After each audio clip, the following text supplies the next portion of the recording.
ప్రియ శ్రోతలు, ఈ రోజున మనం అపొస్తలుల కార్యములు 2వ అధ్యాయం 1 నుండి 21వ వచనం వరకు వినబోతున్నాము. పెంతెకొస్తు అనే పండుగ దినము వచ్చినప్పుడు అందరూ ఒక చోట కూడి ఉన్నారు. అప్పుడు వేగముగా వీచే బలమైన గాలి వంటి ఒక ధ్వని ఆకాశము నుండి అకస్మాత్తుగా వారు కూర్చుండి ఉన్న ఇల్లంతా నిండింది. అగ్నిజ్వాలల వంటి నాలుకలు విభాగించబడినట్లుగా వారికి కనబడి, వారిలో ఒక్కొక్కని మీద వాలగా అందరూ పరిశుద్ధాత్మతో నిండిన వారై, ఆ ఆత్మ వారికి వాక్శక్తి అనుగ్రహించిన కొలది అన్యభాషలతో మాట్లాడసాగారు. వింటున్నారా శ్రోతలు? పెంతెకొస్తు అనే పండుగ వచ్చింది అంటే దాని భావం నెరవేరింది. వారందరూ ఒక చోట కూడి ఉన్నారు. ప్రథమ ఫలముల పండుగ తరువాత 50 రోజులకు పెంతెకొస్తు పండుగ వస్తుంది. ప్రథమ ఫలముల పండగ యేసు పునరుత్థానంలో నెరవేరింది. 1 కొరింథీ 15వ అధ్యాయం 23వ వచనం ఇదే మాట అంటోంది. ప్రథమ ఫలము క్రీస్తు. తరువాత క్రీస్తు వచ్చినప్పుడు ఆయన వారు బ్రతికించబడతారు. పస్కా పండుగ క్రీస్తు మరణమందు నెరవేరింది. 1 కొరింథీ 5వ అధ్యాయం 7వ వచనం క్రీస్తు అనే పస్కా పశువు వధించబడ్డాడు. గమనించండి, పస్కా అంటే యేసు మరణం, ప్రథమ ఫలములు అంటే యేసు పునరుత్థానం. మరి పెంతెకొస్తు పండుగ సంగతేమిటి? సంఘం పుట్టిన రోజు పెంతెకొస్తు పండగ నెరవేరింది. అసలు పెంతెకొస్తు పండగ నాడు ఏమి చేసేవారు? లేవియకాండం 23వ అధ్యాయం చెబుతుంది. ఆ రోజున నైవేద్య బలి అర్పిస్తారు. 2 రొట్టెలు మెత్తని పిండితో చేసినవి అర్పిస్తారు. పొలవబెట్టి కాల్చిన రొట్టెలవి. సంఘం పుట్టిన రోజు, సంఘ జన్మదినం, పరిశుద్ధాత్మ వచ్చిన రోజు. లోకములో నుండి తన వారిని ఒక శరీరముగా పరిశుద్ధాత్మ రూపొందించిన దినమది. పెంతెకొస్తు నాడు పరిశుద్ధాత్మ రాకముందు సంఘము అనేదే లేదు. బెత్లెహేములో యేసు పుట్టాడు, వచ్చాడు. అలాగా పెంతెకొస్తు నాడు పరిశుద్ధాత్మ వచ్చాడు, సంఘం పుట్టింది. పరిశుద్ధాత్మ అవతరించాడు. ఆయన విశ్వాసులకు బాప్తిస్మమిచ్చాడు. అనగా యేసు శరీరమైన సంఘములోకి పరిశుద్ధాత్మ వచ్చాడు. 1 కొరింథీ 12వ అధ్యాయం 13వ వచనం యూదులమైన, గ్రీసు దేశస్థులమైన, దాసులమైన, స్వతంత్రులమైన మనమందరము ఒక్క శరీరములోనికి ఒక్క ఆత్మయందే బాప్తిస్మము పొందాము. మనమందరము ఒక్క ఆత్మను పానము చేసిన వారమయ్యాము. పరిశుద్ధాత్మ వచ్చి పెంతెకొస్తు పండగను నెరవేర్చాడు. పెంతెకొస్తు వచ్చినప్పుడు అంటే పరిశుద్ధాత్మ ద్వారా పెంతెకొస్తు నెరవేరినప్పుడు అని అర్థం.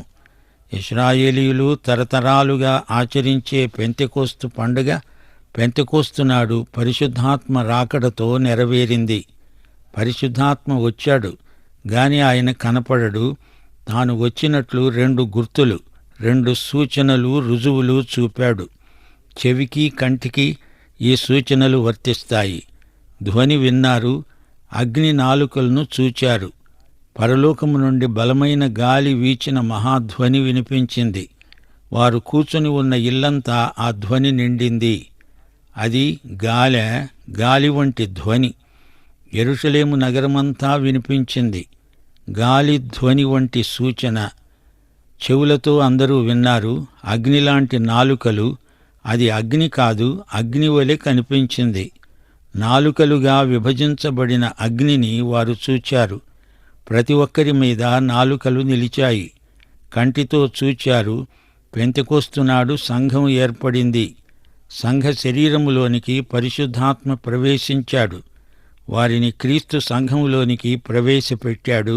ఇది అగ్ని బాప్తిస్మం కాదు. అగ్ని బాప్తిస్మం వేరే సంగతి. అది తీర్పును సూచిస్తుంది. ప్రకటన గ్రంథంలో దేవుని ఉగ్రత కృమ్మరించబడింది. అది శిక్ష, అగ్ని శిక్ష. అది అగ్ని బాప్తిస్మం. ఉగ్రతాగ్ని పరిశుద్ధాత్మ బాప్తిస్మము లేని వారికి వచ్చే శిక్ష. అదే అగ్ని బాప్తిస్మం. అది తీర్పు. యేసుక్రీస్తును తిరస్కరించిన వారికి అగ్ని బాప్తిస్మం. అగ్ని అంటే శిక్ష. అగ్ని దహించి వేస్తుంది. పెంతెకోస్తు నాడు పరిశుద్ధాత్మ వచ్చినప్పుడు అగ్ని నాలుకల్లాంటివి వారి కన్నులకు కనిపించాయి. అందరూ పరిశుద్ధాత్మతో నిండిపోయారు. అది పరిశుద్ధాత్మ బాప్తిస్మం. మీరు పరిశుద్ధాత్మ బాప్తిస్మం పొందుతారు అని ప్రభువే స్వయంగా చెప్పాడు గదా. అపొస్తలుల కార్యములు 1వ అధ్యాయం 4-5 వచనాలు. ఆయన వారిని కలుసుకొని ఆజ్ఞాపించాడు, మీరు యెరూషలేము నుండి వెళ్ళక నా వలన వినిన తండ్రి యొక్క వాగ్దానము కొరకు కనిపెట్టండి. యోహాను నీళ్లతో బాప్తిస్మమిచ్చాడు గాని కొద్ది దినములలోగా మీరు పరిశుద్ధాత్మలో బాప్తిస్మము పొందుతారు. ఆ దినము రానే వచ్చింది. ఈ యుగానికి విశ్వాసులకు పరిశుద్ధాత్మ చేసే పరిచర్యలన్నీ ఈ బాప్తిస్మమందు ఇమిడి ఉన్నాయి, నిక్షిప్తమై ఉన్నాయి. ఇది సంఘయుగం, పరిశుద్ధాత్మయుగం. వారు నూతన జన్మానుభూతి పొందారు. యోహాను సువార్త 3వ అధ్యాయం 5వ వచనం. నికోదేముతో యేసు అన్నాడు, నీవు కొత్తగా జన్మిస్తేనే కాని దేవుని రాజ్యమును చూడలేవు. వారిలో నివసించడానికి పరిశుద్ధాత్మ వచ్చాడు. రోమాపత్రిక 8వ అధ్యాయం 9వ వచనం. దేవుని ఆత్మ మీలో నివసించి ఉన్న ఎడల మీరు ఆత్మ స్వభావము గలవారే కాని శరీర స్వభావము గలవారు కారు. ఎవడైనను క్రీస్తు ఆత్మ లేనివాడైతే వాడు ఆయన వాడు కాడు. ఇక 3వ పరిచర్య, పరిశుద్ధాత్మ ముద్ర వారి మీద పడింది. ఎఫెసీ పత్రిక 1వ అధ్యాయం 13-14 వచనాలు. మీరు సత్యవాక్యమును అనగా మీ రక్షణ సువార్తను విని క్రీస్తునందు విశ్వాసముంచి వాగ్దానము చేయబడిన ఆత్మచేత ముద్రించబడ్డారు. దేవుని మహిమకు కీర్తి కలగడానికి ఈ ఆత్మ ఆయన సంపాదించుకొనిన ప్రజలకు విమోచనము కలిగే నిమిత్తము ఈ ఆత్మ మన స్వాస్థ్యమునకు సంచకరువుగా ఉన్నాడు. సంచకరువు అంటే బయానా, అడ్వాన్స్. ఎఫెసీ పత్రిక 4వ అధ్యాయం 30వ వచనం. దేవుని పరిశుద్ధాత్మను దుఃఖపరచకండి.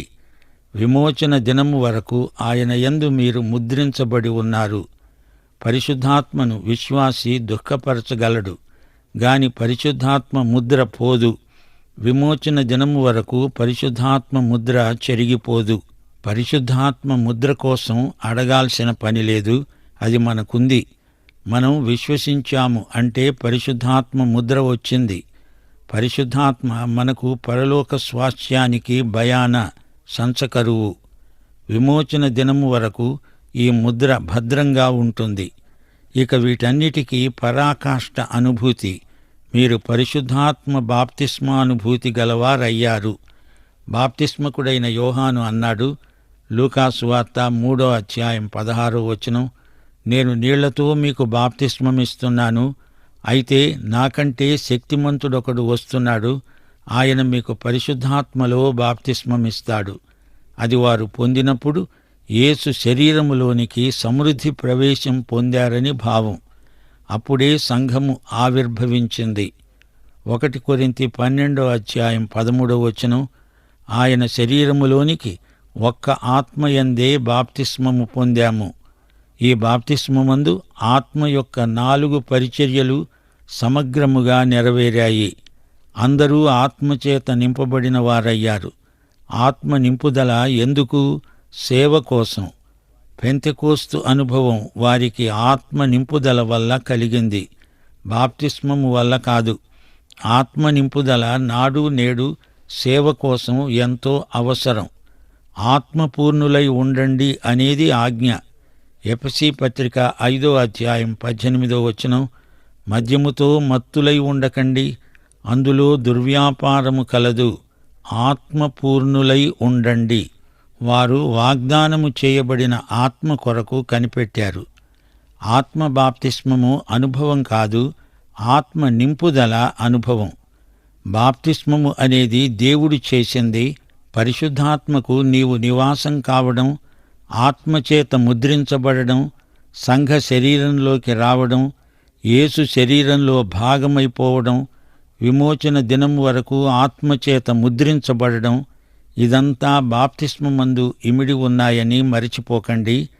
అయితే పరిశుద్ధాత్మ నింపుదల సేవ కొరకైన ఆజ్ఞ. వారు ఆత్మచేత నింపబడినప్పుడు ఏమి జరిగింది? పరిశుద్ధాత్మ వారికి వాక్శక్తినిచ్చాడు. వారు ఇతర భాషలలో మాట్లాడసాగారు.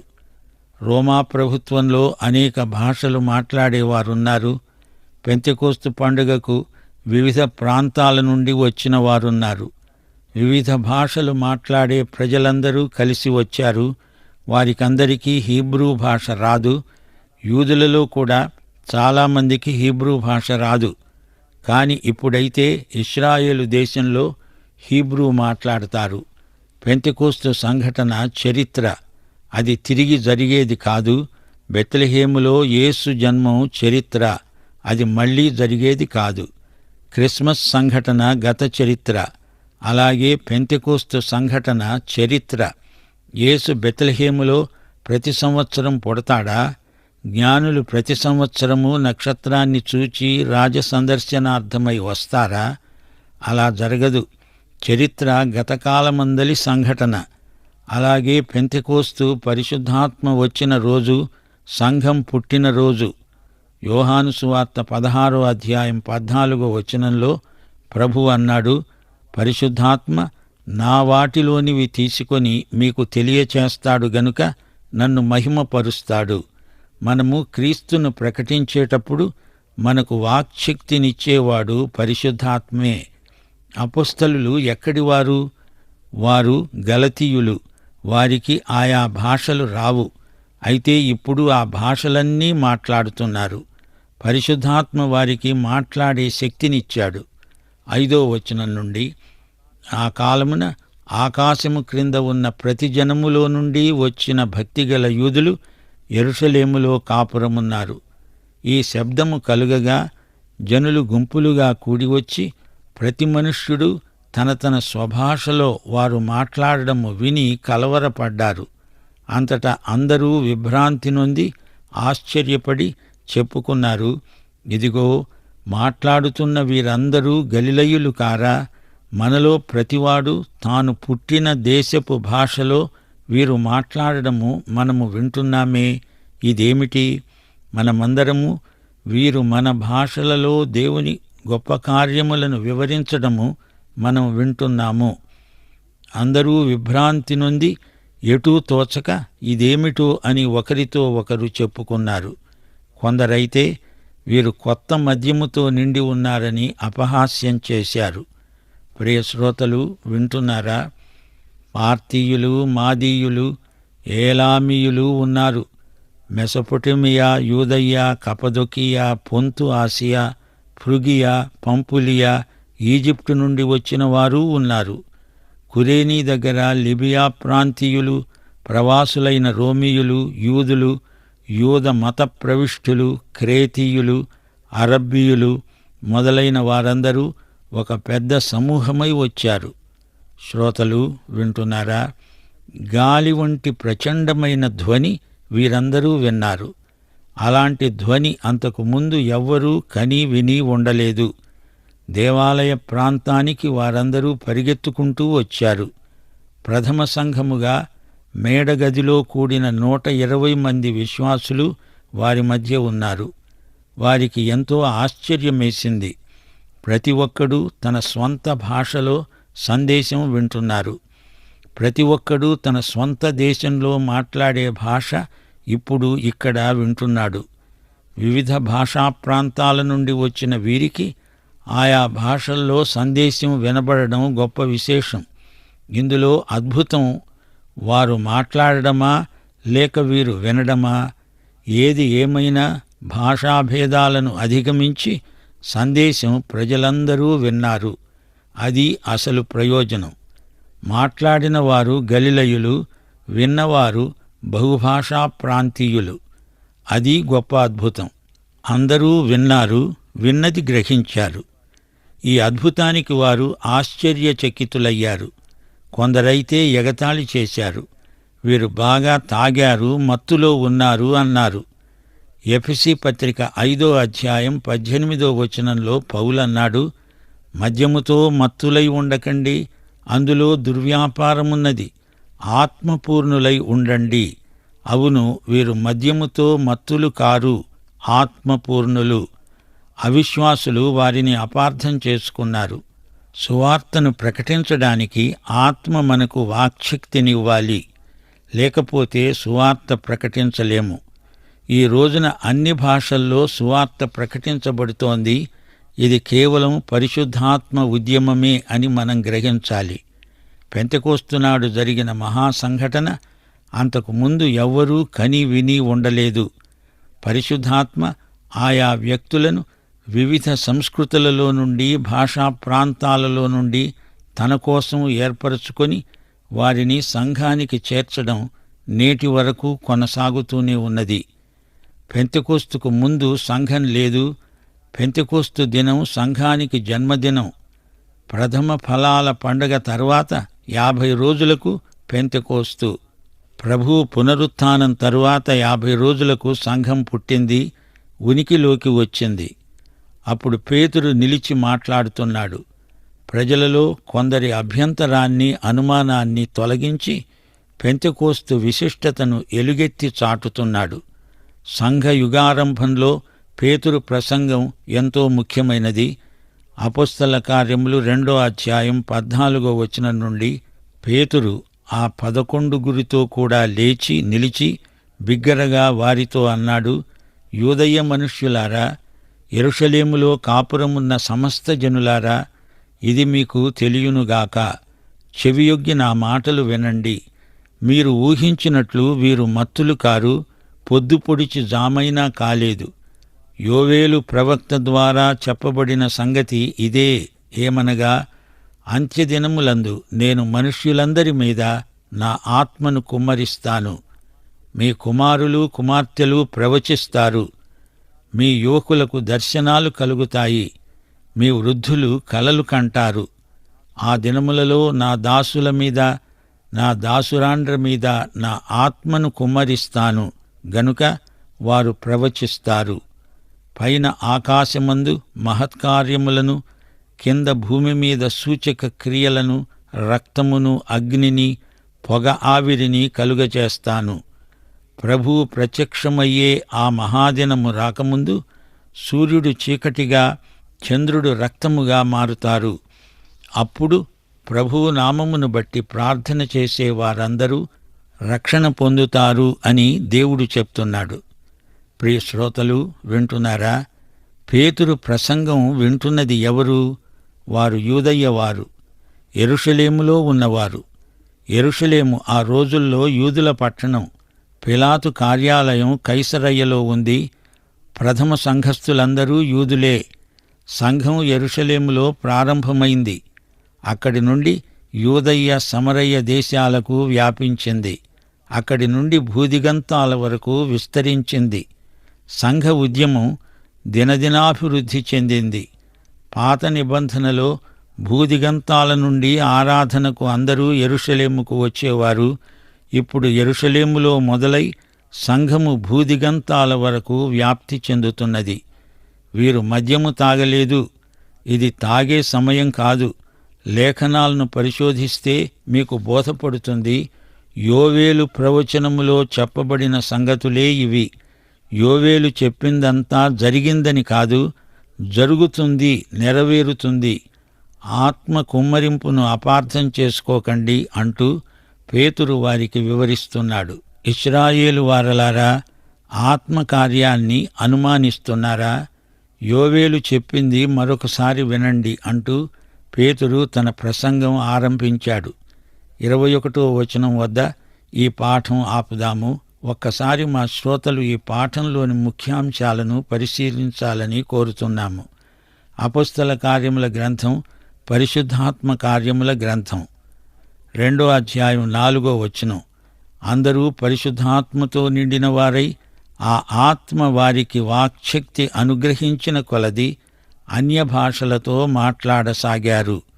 యేసు విశ్వాసిలో జీవిస్తున్నాడు అనే నిశ్చయత కలిగించేవాడు పరిశుద్ధాత్మ. పరిశుద్ధాత్మ ఆధ్యాత్మిక సత్యాన్ని మన అనుభవంలోకి తేవడానికి సహాయపడతాడు. యేసుక్రీస్తును మహిమపరుస్తాడు. సువార్తను ప్రకటించడానికి శక్తినిస్తాడు. పరిశుద్ధాత్మ నింపుదల మనకు సేవార్థమై తప్పనిసరిగా ఉండాలి. రోమాపత్రిక 5వ అధ్యాయం 5వ వచనం, పరిశుద్ధాత్మ ద్వారా దేవుని ప్రేమ మన హృదయాలలో కృమ్మరించబడుతుంది. మనలో ఉండే విజ్ఞాపనకర్త పరిశుద్ధాత్మ. సంఘానికి వరములిచ్చేవాడు పరిశుద్ధాత్మే. ఎఫెసీ పత్రిక 3వ అధ్యాయం 16వ వచనం ప్రకారం అంతరంగ పురుషుణ్ణి బలపరిచేవాడు పరిశుద్ధాత్మ. ఎఫెసీ పత్రిక 5వ అధ్యాయం 18వ వచనం, ఆత్మపూర్ణులై ఉండండి అనేది ఆజ్ఞ, అనగా నింపబడుతూ ఉండండి. ఇది మానవ కల్పితమైన అనుభూతి కాదు, ఉద్రేకము కాదు. దేవుడు నిన్ను తన ఆత్మతో నింపుతాడు. నీవు నింపబడుతూ ఉంటావు. సంఘము పరిశుద్ధాత్మను బట్టే సంఘమవుతుంది. పెంతెకోస్తు సంఘటన పరిశుద్ధాత్మ శక్తి వల్ల సంఘం పుట్టిన దినం. పరిశుద్ధాత్మ వల్ల యేసు పుట్టిన దినం లాంటిదే సంఘం పుట్టుక. పాఠం ఇంతటితో సమాప్తం. సమాధానకర్త అయిన దేవుడు యేసుక్రీస్తు ద్వారా తన దృష్టికి అనుకూలమైన దానిని మనలో జరిగించి తన చిత్త ప్రకారము చేయుటకు మిమ్మును సిద్ధపరచునుగాక. ఆమేన్.